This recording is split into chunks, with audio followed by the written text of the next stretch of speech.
Bonjour à toutes et à tous, bienvenue dans cette vidéo, c'est Magic Focus. Aujourd'hui on va parler de Disneyland Paris, de la concurrence des parcs français et européens. En fait on va se poser la question de savoir si Disneyland Paris a véritablement des concurrents ou pas. Donc quand Disneyland Paris est ouvert en 1992, ça a complètement changé la façon de consommer le parc d'attractions ou le parc à thème. Les gens ont été bon, bien sûr, ébahis par la beauté et par les attractions de Disneyland Paris, mais ont surtout découvert un grand complexe hôtelier. Et à partir de ce moment-là, ça a changé la façon de consommer. Alors, au départ, ça a été compliqué, puisque bien évidemment, l'une des raisons pour lesquelles Euro Disney ne faisait pas de bénéfices, bah, c'était bien sûr les hôtels, et les hôtels n'étaient pas vraiment occupés dans les premières années d'ouverture du parc, hein. Donc ça a été compliqué au départ pour les visiteurs européens de faire comprendre qu'on pouvait dormir dans un parc à thème, parce que c'est quelque chose qui ne se faisait pas ou qui se faisait très peu, et que les gens n'avaient pas forcément conscience qu'on pouvait le faire, en tout cas, que ça faisait partie de l'expérience. Voilà. Donc ça a mis du temps, ça a mis du temps, et euh, avec les années, les gens se sont mis à consommer Disneyland Paris un petit peu différemment en logeant dans les hôtels Disney. Et par le fait, cette nouvelle consommation de Disneyland Paris, ça a aussi impacté la consommation des autres parcs qu'on pouvait trouver en France et en Europe. Donc aujourd'hui, tous les parcs, tous les grands parcs d'attractions, un parc à thème d'Europe proposent plusieurs hôtels et un complexe hôtelier qui est toujours de plus en plus florissant, parce que forcément il y a de la demande. Aujourd'hui, les gens demandent toujours plus de parcs, et forcément eh bien, la concurrence semble en tout cas être de plus en plus présente. Alors, on va bien sûr revenir sur les grands parcs européens et les grands parcs français. Et en fait, on va vite se rendre compte que parmi les grands concurrents de Disneyland Paris, eh bien, c'est Disneyland Paris qui est arrivé en dernier. C'est-à-dire que le marché du parc à thème en Europe a commencé véritablement à s'éclaircir dans les années 70 avec l'ouverture d'Europa Park. Et pour moi, Europa Park, c'est le concurrent direct de Disneyland Paris. Voilà, c'est le concurrent direct de Disneyland Paris parce que Europa Park a été un parc totalement novateur pour l'Europe. D'abord, ça a été un parc à thème qui a une thématisation qui est quand même très soignée. Pas comme Disney, mais pas loin. On est vraiment dans quelque chose qui est très très soigné. Les quartiers thématiques qui nous font voyager dans les différents pays d'Europe sont très soignés. Il y a vraiment un vrai sens du détail, un peu comme le World Showcase d'Epcot, hein. On est vraiment dans quelque chose de très très très soigné. Et puis, les attractions sont relativement sympathiques et étaient relativement novatrices pour l'époque. En fait, Europa Park a repris tout simplement des attractions de Disney, hein. On retrouve par exemple la maison hantée avec les bustes chantants, qui reprend exactement ce qu'on trouve dans les Haunted Mansion, mais aussi on retrouve par exemple Pirates des Caraïbes, on retrouve la boule d'Epcot, et le fait d'avoir effectivement ce côté un petit peu pays, pavillon représenté, ça fait forcément penser donc au World Showcase. Donc euh, véritablement, on a là un parc qui a repris les parcs américains. Alors, le côté World Showcase n'existait pas en 1975, puisque Epcot n'était pas né, si j'ose dire. Mais bon, en tout cas, on sent que c'est un parc qui s'inspire du géant américain. Et par le fait, eh bien, Europa Park a longtemps été une référence. Aujourd'hui, Europa Park garde sa renom, parce que finalement, euh, on a toujours des attractions qui sont très sympas. Arthur, et puis bien sûr, la version, je crois que ça s'appelle le Voletarium, la version locale de Soarin', quand même. Donc là aussi, ils ont piqué à Disney finalement quelque chose qui aurait dû venir depuis très longtemps à Disneyland Paris. Bon, donc ça c'est une chose. On a Europa Park. On a Efteling. Parce que pour moi, Efteling est aussi un concurrent sérieux, dans le sens où on a une thématisation qui est plutôt bonne, et on a de très très bonnes attractions, dont la dernière, qui est totalement révolutionnaire. Je ne sais pas si vous avez entendu parler de la toute dernière attraction. Alors, elle s'appelle Symbolica, et vraiment, la dernière attraction est une petite merveille. Euh, alors, on n'est pas dans un Mystic Manor, bien sûr, mais on s'en approche dangereusement. Donc, on voit que finalement, ces deux parcs-là ont avancé de manière considérable. Et puis Efteling, la base, en tout cas, l'Efteling, ce qui était avant Efteling, le parc a ouvert en 52. C'est-à-dire que le parc a ouvert même avant Disneyland. Alors, bien sûr, c'était la base, hein, d'Efteling, voilà. Mais c'est vraiment un vieux, vieux parc qui a su bien évoluer avec son temps, qui a su reprendre aussi un petit peu, se reprendre en main avec des concepts qui se rapprochent d'un parc à thème. Et aujourd'hui, on est vraiment dans quelque chose d'enchanteur parce que vraiment, ce qui est repris dans ce parc, c'est aussi bien évidemment les contes et les légendes. Donc Efteling est un concurrent pour moi sérieux aussi de Disneyland Paris. Euh, Au niveau de l'Europe maintenant, au niveau de la France, pardon, maintenant, on va se pencher un petit peu plus. On a d'abord, bien sûr, le parc Astérix. Le parc Astérix, c'est indéniable. C'est un parc qui est à côté de Disneyland Paris, hein, géographiquement, il n'y a pas plus proche. Euh, Là aussi, il y a une certaine concurrence dans le sens où effectivement, le parc Astérix s'est beaucoup investi dans la thématisation. Hein. On a de plus en plus de zones qui sont vraiment très immersives, euh, avec des attractions à sensation, mais aussi de plus en plus d'attractions familiales. D'ailleurs, la prochaine attraction du parc Astérix va être une attraction familiale, un cinéma 5D qui sera totalement novateur.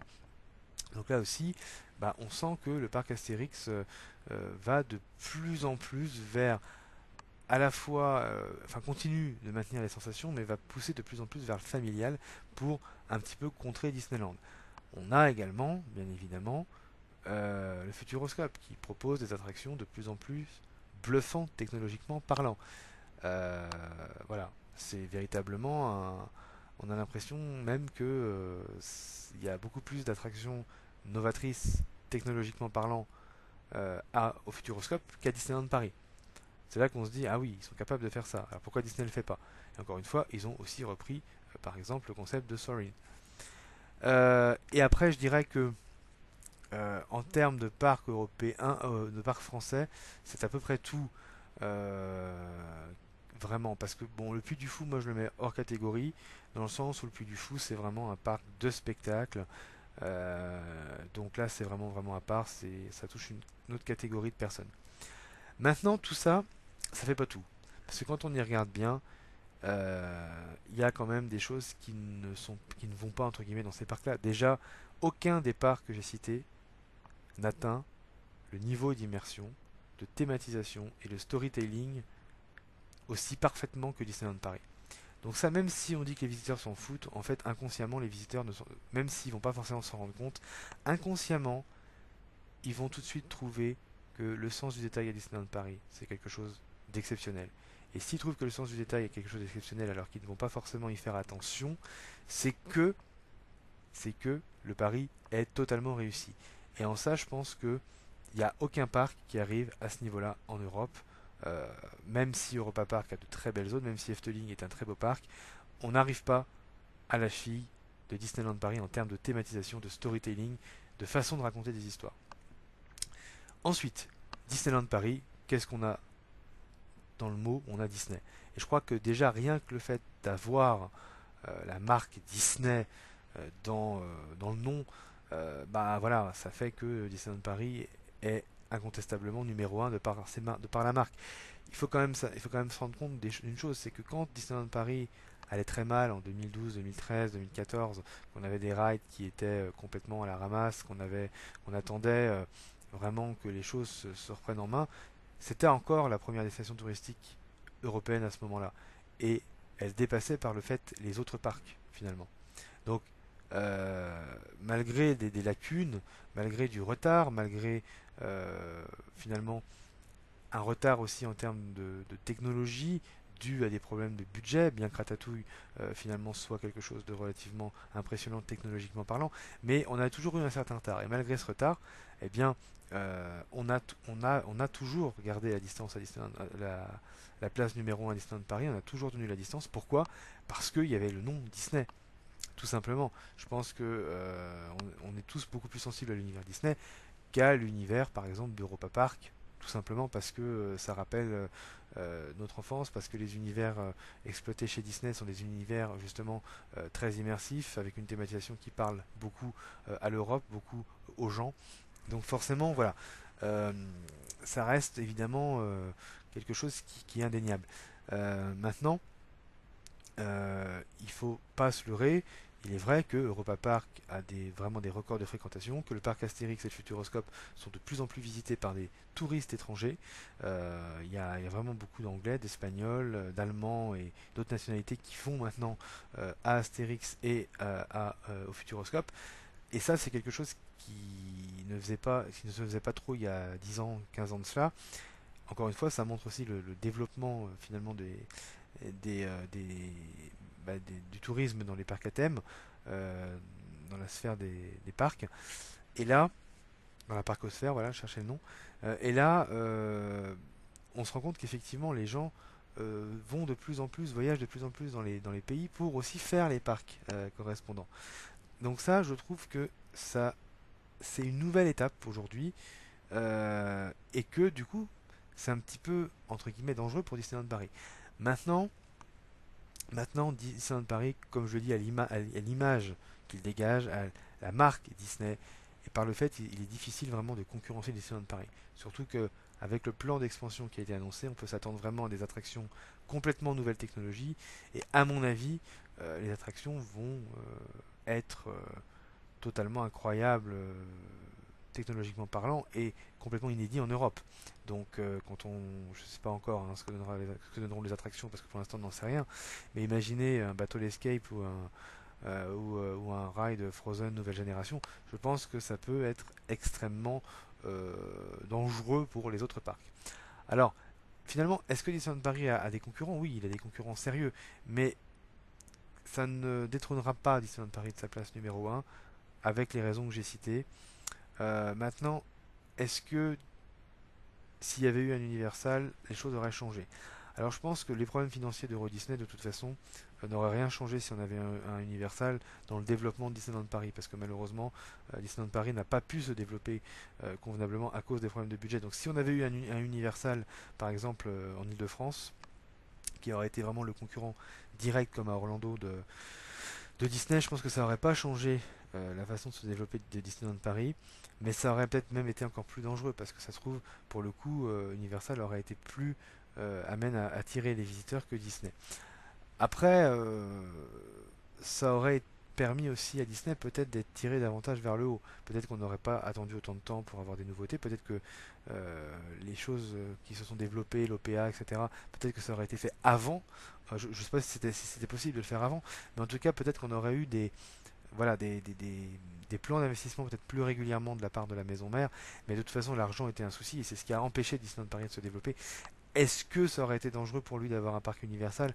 Oui, oui et non, oui, parce que peut-être que ça aurait vraiment piqué des visiteurs à Disney, et non, parce que de toute façon Disneyland Paris n'aurait pas pu forcément se développer. Euh, mais voilà, il y aurait pu y avoir effectivement un danger potentiel. En tout cas, les parcs Disney américains ont été boostés grâce à Universal, parce que quand on regarde ce qui se passe à Orlando, pendant longtemps Disney World s'est reposé sur ses lauriers, hein, tranquillou.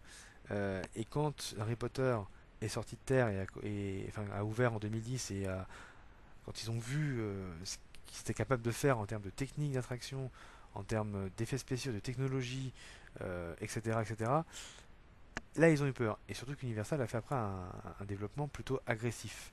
Donc finalement, oui, Disney et Universal sont en concurrence, mais en même temps, les deux amènent les touristes, c'est-à-dire que les gens vont vers Universal et Disney. Donc finalement, les deux sont gagnants. Donc ça aurait pu être bien, oui, d'avoir Universal à Disney à Paris d'un certain côté. Peut-être que ça aurait boosté la fréquentation, peut-être pas. Peut-être que on sait pas trop comment les choses auraient tourné, mais en tout cas, ça aurait été le concurrent, en tout cas le plus dangereux pour Disneyland Paris. Maintenant, Disney est tout seul en Europe, n'a pas d'Universal en face, et par le fait, je pense que on n'a pas à craindre pour Disneyland Paris, surtout avec l'avenir qui est prévu, même si les autres parcs vont avoir aussi, je pense, un bel avenir. Euh, voilà, Disneyland Paris va écraser les autres parcs, en tout cas montrer son savoir-faire, montrer aux Européens aussi la vitrine actuelle d'Imagineering, ça c'est très important. Et à partir de ce moment-là, je pense qu'on peut être tranquille sur Disneyland Paris et la concurrence. Donc voilà pour cette vidéo, dites-moi dans les commentaires ce que vous en pensez, parce que je pense que voilà, ça peut amener à des débats. On n'est pas forcément d'accord, etc. Bon, ça peut être sympa. En tout cas, voilà, merci d'avoir regardé, abonnez-vous. Abonnez-vous si mes vidéos vous intéressent, si vous apprenez des choses aussi. Bon là, c'était pas une vidéo où vous allez apprendre grand-chose, c'était plutôt une vidéo voilà, pour parler simplement de Disneyland Paris et de la concurrence. Mais voilà. d'autres vidéos arrivent très bientôt. Donc voilà, je vous dis à très bientôt et merci d'avoir regardé. Salut, salut.